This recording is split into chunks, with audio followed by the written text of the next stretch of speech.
कि यह चरक उत्सव समाज के उच्च वर्ग और निम्न वर्ग के व्याप्त भेद को मिटाने का में खड़ग खंभ में घट घट व्यापक उत्सव के आयोजन में सम्मिलित होने वाला प्रत्येक प्रतिभागी अपने को शिव समझ। सच मानिए त्रिपुरा से मुझे इष्ट होने लगता है। मंच पर विराजमान पवित्र भूमि त्रिपुरा में स्थित माताबाड़ी के यशस्वी विधायक श्रीमान अभिषेक देवराय जी और अपने हृदय में तमाम गंभीरता और गांधीर्य को समेटे हुए हमारे अनन्य शिष्य काकड़ावन के जनप्रिय माननीय विधायक श्री जितेंद्र मजुमदार जी, कर्तव्य के अवबोधन के लिए उपस्थित श्रीमान सभाधिपति देवल देवराय जी, और मैं जब से रविंद्र जयंती में आपसे मिला हूँ तब से मैं आप में एक श्रेष्ठ व्यक्तित्व को देखा है हमने, और आज यह जान करके बड़ा अच्छा लगा कि आप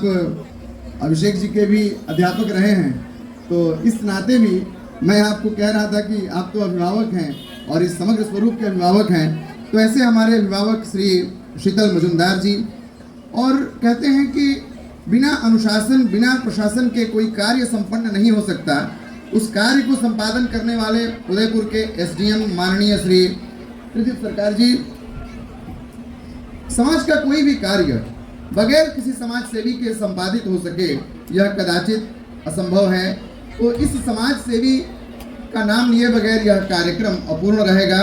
हमारे अनन्य विश्वजीत सरकार जी और पंचायत समिति की चेयरमैन हमारी बहन सुप्रिया साहा जी और खंड विकास अधिकारी प्रखंड विकास अधिकारी काकड़ावन श्री अनिरुद्ध दत्ता जी और इस कार्यक्रम के सभापति श्री ब्रजेंद्र दास जी, आप सबका मैं स्वपक्षतः इस कार्यक्रम पक्षतः और मैं यहाँ पर काशी विश्वनाथ का प्रतिनिधित्व करने आया हूँ इस त्रिपुरा की धरती पर। तो काशी विश्वनाथ के पक्ष से मैं आप सबको आशीर्वाद करता हूँ और वाइस चेयरमैन साहब को मैं आशीर्वाद करता हूँ जो इस सफल कार्यक्रम का संयोजन आप लोगों ने चरक मेला 2025 और गाजन उत्सव का आप लोगों ने आयोजन किया। सही कहिए सच कहिए तो इस आयोजन को देख करके हृदय बड़ा उल्लसित हो रहा है। जो हमारे बंधु दूर से खड़े होकर के हमें सुन रहे हैं, हमारी जो छोटी बहनें, हमारी बिटिया, हमारे छोटे बच्चे जो हमारे साथ में इस कार्यक्रम में उपस्थित हैं, आप सबके हृदय प्रदेश में विद्यमान भगवती त्रिपुरेश्वरी को मैं प्रणाम करता हूँ। मैं प्रणाम करता हूँ त्रिपुरा की इस पवित्र मिट्टी को जिसे कि मैं बहुत प्यार करता हूँ। बहुत सी दुनिया हमने देखी, हमने आल्प्स की पहाड़ियाँ देखी, हमने नायग्रा झील देखा, हमने थेम्स की नदी देखी, लेकिन मैं जब बारामूला को देखता हूँ, अठारहमुरा को देखता हूँ, लोंगथराई को देखता हूँ, शाखनटांग को देखता हूँ, जम्पुई को देखता हूँ तो हृदय बड़ा ही आनंदित होता है, आह्लादित होता है और सच मानिए त्रिपुरा से मुझे इष्ट होने लगता है। इसी कारण मैं प्रत्येक पूर्णिमा को यहाँ पर आता हूँ। जो पीछे हमारे बंधु खड़े हैं वो हमसे जुड़ सकें। आप सभी मेरे साथ एक बार बोलिए प्रेम से, जगत जननी त्रिपुर सुंदरी माता की जय हो, जगत जननी त्रिपुरेश्वरी की नमः, पार्वती पतये हर हर महादेव। आज सुबह जब माननीय विधायक जितेंद्र मजुमदार जी ने मुझे इस कार्यक्रम की जानकारी दी, मुझे बड़ा ही हर्षातिरेक हुआ। सच मानिए यह त्रिपुरा किरात प्रदेश है, किरात प्रदेश है। यह माता सबरी की भूमि है, माता सबरी की हम संतान हैं और सच कहिए तो त्रिपुरा भारतीय संविधान को अपने आप में समेटे हुए एक आनंद को देने वाला राज्य है। सबसे अधिक साक्षर राज्य और बहुत ही कम आबादी में हिंदू, मुस्लिम, सिख, ईसाई इन सारे समावेश को एक साथ जोड़ करके समवेत स्वर में अपनी संस्कृति को संरक्षित और समावेशित करने वाला राज्य है। आज जब हम इस चरक उत्सव के चरक मेला के आयोजन में हम उपस्थित हैं तो हम आपको यह बताएं कि इस चरक मेला की शुरुआत वास्तव में महाभारत के काल में ही हो गई थी। जो आज चरक मेला 2025 हम मना रहे हैं, इसका वर्णन महाभारत के वन पर्व में आता है। भगवान शिव की आराधना करने के लिए इंद्रनील पर्वत के पास में अर्जुन जाकर के तपस्या करते हैं और उनकी तपस्या से प्रसन्न होकर के उनकी परीक्षा लेने के लिए भगवान शिव प्रकट होते हैं और भगवान शिव प्रकट होकर के किरात के रूप में आते हैं। किरात कहते हैं जो हमारी जनजाति हमारे जो जनजातीय बंधु हैं उनके स्वरूप में वो आते हैं और वो आकर के अर्जुन की परीक्षा लेना चाहते हैं और अर्जुन उनसे युद्ध करते हैं क्योंकि वो पहचान नहीं पाते कि ये तो देवाधिदेव महादेव हैं। आप समझिएगा और त्रिपुरा को अपने इस परंपरा से जोड़ करके देखिएगा। भगवान शिव की आराधना का प्रधान पर्व है चरक मेला, चरक उत्सव, गाजन उत्सव। और भगवान शिव से युद्ध कर रहे हैं अर्जुन, किरात वेशधारी हैं भगवान शिव और अर्जुन उनके साथ युद्ध करते हैं। परमपिता आदिदेव से युद्ध में भला कोई जीत सकता है क्या? बोलिए, कोई नहीं जीत सकता। अर्जुन की पराजय होती है और अर्जुन को उसी दिन भगवान शिव पाशुपतास्त्र देते हैं।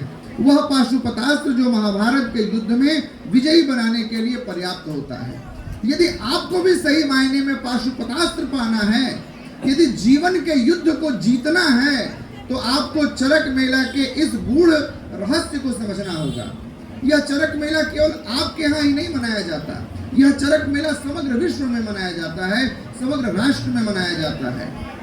तमिलनाडु और आंध्र प्रदेश में थाईपुशम कावेड़ी के नाम से चरक मेला मनाया जाता है। और यह चरक मेला जो है, जो चरक उत्सव जो है, जो गाजन महोत्सव जो है, यह आत्मत्याग का पर्व है। हम शरीर को नश्वर मानते हैं और शरीर को नष्ट भी कर दें तो भी हमारा जो ध्येय है, परम पद है, जो ईश्वर की प्राप्ति है, जो लक्ष्य है हमारे जीवन का परम पद मोक्ष, वह प्राप्त हो सकता है। इसका प्रतीक पर्व है चरक महोत्सव।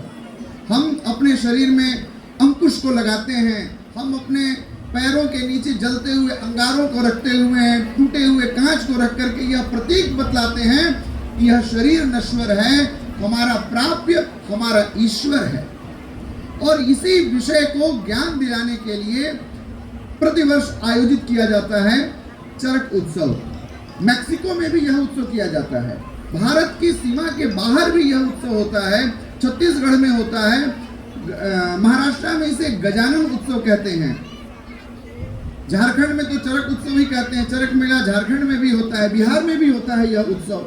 समग्र शिव की धरती, जहां जहां शिव व्याप्त हैं, हम में तुम में खड़ग खंभ में घट घट व्यापत राम, जहां जहां शिव हैं वहां वहां यह चरक उत्सव है। तो चरक उत्सव का उद्देश्य क्या है, चरक उत्सव क्यों मनाया जाता है, इस विषय को जाने हम सब। हमारे जो युवा पीछे बैठे हैं वो कल अपने फेसबुक और इंस्टा और एक्स पर जरूर अपडेट करेंगे कि यह चरक उत्सव समाज के उच्च वर्ग और निम्न वर्ग के व्याप्त भेद को मिटाने का उत्सव है। चरक उत्सव के आयोजन में किसी ब्राह्मण की आवश्यकता नहीं पड़ी, चरक उत्सव के यज्ञ में किसी पुरोहित की आवश्यकता नहीं पड़ती है। चरक उत्सव के आयोजन में सम्मिलित होने वाला प्रत्येक प्रतिभागी अपने को शिव समझता है और वह कहता है कि पाशबद्धः पशु प्रोक्तः पाश मुक्तः सदा शिवः। जब हम किसी बंधन में बंध जाते हैं, हमारे अंदर आलस्य आता है, काम आता है, क्रोध आता है, लोभ मद मोह और मात्सर्य आ जाता है, ये बंधन हो जाता है। देखो आज हमने सब कुछ त्याग दिया, सब कुछ छोड़ दिया और आत्म त्याग करके आज मैं इस शरीर को अंकुश से बांध करके इस फेरी में मैं घुमा रहा हूँ। यह शरीर नश्वर है, आज मैं मुक्त हो गया काम से, क्रोध से, लोभ से, मद मोह और मात्सर्य से। और यही हमारे जीवन का सार है। हम यदि इन अपने शरीर में व्याप्त 6 शत्रुओं को छोड़ सके तो हमारा जीवन सफल हो जाएगा। इस चरक उत्सव का यही संदेश है। हमारे बच्चे जो बैठे हुए हैं उनको इसका इतिहास भी जानना चाहिए। बंगीय परंपरा में 1485 में इसकी शुरुआत की गई और शिव की पूजा जब 1485 में राजा सुंदरानंद टैगोर ने इसकी शुरुआत की बंगीय परंपरा में, तो इसमें बहुत सारे विघ्न आए। ऐसी परंपरा की शुरुआत की गई कि राजा इस मेला का, इस पूजन का प्रतिनिधित्व करेगा। लेकिन आपको सुनकर के आश्चर्य होगा कि राजा ने कहा कि चरक मेला, चरक उत्सव, गाजन उत्सव जो है वह समाज के उच्च और निम्न वर्ग के बीच में व्याप्त भेद को मिटाने का पर्व है। इसलिए इस मेला का प्रतिनिधित्व कोई राजा नहीं करेगा। इस मेला का प्रतिनिधित्व समाज का वह वर्ग करेगा जिसे हम तथाकथित रूप से कहते हैं कि वह समाज के निचले पायदान से आता है, जिसे आज की भाषा में शेड्यूल ट्राइब कहा जाता है। उस समय की परंपरा, जरा मेरे पीछे खड़े हुए भाई इस विषय पर ध्यान देंगे। कि समाज में हमारे कभी भी असंतोष, अपमान और ग्लानि की भावना रही ही नहीं। आज मनुवादी कह करके ब्राह्मणों को धिक्कारा जाता है। जरा इस विषय को ध्यान देना। मैं बात कह रहा हूं 1485 की, 15वीं शताब्दी की। आज हम 21वीं सदी में जी रहे हैं। 600 वर्ष पहले की परंपरा है यह, और इस परंपरा का नेतृत्व करने वाला राज्य है त्रिपुरा। त्रिपुरा क्यों है इस परंपरा का प्रतिनिधित्व करने वाला राज्य? जरा हमारे इस विषय से अपनी जानकारी का आप कम्युनिकेशन बनाइएगा, उसका तालमेल स्थापित करिएगा। यह धरती है कल्लू कुम्हार की, जिन्होंने उन्नकोटी बनाया। उन्नकोटी भगवान शिव का वह पवित्रतम स्थान है जहां से भगवान शिव काशी की यात्रा प्रारंभ किए थे। मैं उसी काशी से चल करके आया हूं जहां से भगवान ने शिव की यात्रा, अपनी यात्रा प्रारंभ की, और वहां पर उस कल्लू कुम्हार ने यह प्रार्थना की कि प्रभु आप हमारे यहाँ बस जाइए। उन्होंने कहा 1 करोड़ तुम शिवलिंग बना दो, शिव की मूर्ति बना दो, शिव की परंपरा का निर्वहन कर दो, तो मैं तुम्हारे यहाँ रह जाऊंगा। और वो बनाया तो सही, लेकिन 1 करोड़ में 1 शिवलिंग कम बना और भगवान शिव पुनः कैलाश को पधारे। तो उस यात्रा की शुरुआत यहाँ से हुई, और चरक महोत्सव का मूल उद्देश्य है प्रकृति की पूजा। जो त्रिपुरा प्रदेश का नाम है, आपकी जो भाषा है कोक बरोक, यहाँ की जो स्थानीय भाषा है, इसमें 2 शब्द हैं, त्वी और प्रा। त्वी मतलब होता है जल, और प्रा मतलब होता है समीप। जो जल के बहुत ज्यादा समीप हो। हमारे शरीर में सबसे ज्यादा क्या है? जल है। हमारी प्रकृति में सबसे ज्यादा क्या है? जल है। 75% प्रकृति में जल ही जल व्याप्त है। तो जल क्या, सबसे अधिक जो निकटस्थ जो प्रदेश हो, जो जल से सबसे ज्यादा प्रेम करने वाला हो, जो जल को पूजने वाला जो राज्य हो, वह है त्रिपुरा। और चरक महोत्सव में शिव की आराधना की जाती है, जिनके जटा से गंगा निकलती है। तो शिव की आराधना, शिव परिवार की आराधना का यह प्रधान पर्व चरक महोत्सव है, जिसकी संस्कृति को संजोना है। हमें अपनी संस्कृति को मजबूत करना है। मैं आऊं ना आऊं, मुझे अपने बच्चे को ऐसे आयोजन में जरूर लाना है और उसे इस उत्सव की वैज्ञानिकता को जरूर समझाना है। क्योंकि जब हम अपनी संविधान को, अपने इस परंपरा को, जो हमारा पारिवारिक संविधान है, जो हमारा स्थानीय संविधान है, जब हम अपने बच्चों को स्थानांतरित करेंगे, तो वह परंपरा कर्ण परंपरा से अक्षुण्ण रहेगी और हमें कोई भी विचलित नहीं कर पाएगा। कोई आकर के हमें बरगला नहीं पाएगा कि कोई मनुवादी है या कोई ब्राह्मण, क्षत्रिय, वैश्य और शूद्र का भेद है। ये कभी नहीं रहा है। हम सभी एक साथ रह करके जिए हैं, एक साथ रह करके पले हैं और एक साथ रह करके बड़े हैं, तभी हम आज तक यहाँ पर पहुँच पाए हैं। हम पर बहुतों ने आक्रमण किया, शकों ने आक्रमण किया, हुणों ने आक्रमण किया, कुषाणों ने आक्रमण किया, मुगलों ने आक्रमण किया, अंग्रेजों ने आक्रमण किया, लेकिन हमारी संस्कृति कभी मिटी नहीं। हमारी संस्कृति अक्षुण्ण रही। हमारी संस्कृति हमेशा संरक्षित रही। क्यों? क्योंकि हमने कर्ण परंपरा से अपने बच्चों में इसका आदान प्रदान किया। हमने अपने बच्चों को यह परंपरा सिखाई। 1865 में अंग्रेजों ने कानून बना करके इस महोत्सव को रोक दिया था। उन्होंने कहा कि जो आप अंकुश लगाते हैं, जो आग पे चलते हैं, जो यह विरोध करते हैं, ये सब शरीर का प्रतिरोध करते हैं, यह उचित नहीं है। इसलिए आप यह मेला नहीं मना सकते, आप यह उत्सव नहीं कर सकते। शुरू से इनकी परंपरा रही है। वो केवल आज युद्ध ही नहीं रुकवा रहे हैं, वो हमारी संस्कृतियों पर भी खूब खिलवाड़ किए हैं, लेकिन अब तक हमारी अस्मिता कभी भी उनसे डिगी नहीं। यूनान की सभ्यता मिट गई, मिस्र की सभ्यता मिट गई, मेसोपोटामिया की सभ्यता मिट गई, रोम की सभ्यता मिट गई, लेकिन अब तक हमारी सभ्यता क्यों बची हुई है? क्योंकि हमने अपनी सभ्यता और संस्कृति का संचार अपने बच्चों में किया। यूनान, मिस्र, रोमा सब मिट गए यहाँ से, अब तक मगर है बाकी नामो निशा हमारा, सारे जहां से अच्छा हिंदुस्तान हमारा। तो ये सबसे श्रेष्ठ राज्य है, सबसे श्रेष्ठ हमारा यह देश है, और यह देश की सुंदर संस्कृति है, जिसमें भगवान राम पलते हैं, जिसमें भगवान कृष्ण पलते हैं। और वह भगवान राम जो आकर के समाज की अंतिम पीढ़ी में रहने वाली हमारी माता शबरी को प्रणाम करते हैं, जिन्हें आप कहते हैं ना आदिम जाति, जिन्हें आप कहते हैं ना जनजाति, उसी परंपरा की थी हमारी माता शबरी। आप जरा समझिएगा, इस पर्व का महान उद्देश्य है समाज के हर वर्ग को जोड़ना। हमारी जितनी भी सांस्कृतिक गतिविधियां होती हैं, जितने भी हमारे सांस्कृतिक कार्यक्रम होते हैं, उनका मुख्य उद्देश्य होता है समाज के हर वर्ग को जोड़ना।